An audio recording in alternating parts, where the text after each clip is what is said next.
Welcome to our electricity and electronics lab here at Dunwoody. In this lab, you're going to see 12 workstations set up similar to the one I'm about to show you here.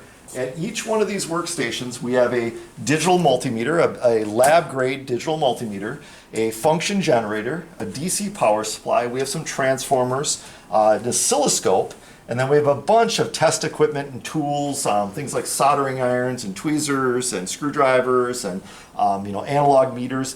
But this lab really allows our students the opportunity to work on some of those projects. Things like our Shell Eco Marathon team. In 2022, one of our first capstone projects was a team that wanted to design and build a car to compete in the Shell Eco Marathon. They had to design a motor board, a motor controller from scratch. That was a rule of the Shell Eco Marathon.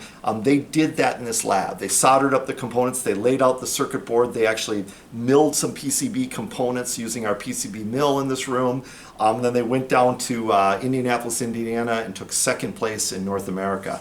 This past year we went again to the Shell Eco Marathon, designed a new motor controller using a small group of capstone students, and those students again worked in this lab to design, lay out, build, assemble those boards, and even program those boards using a test cell that they brought into the lab too. So this electricity and electronics lab is very important to our automation and controls engineering technology program.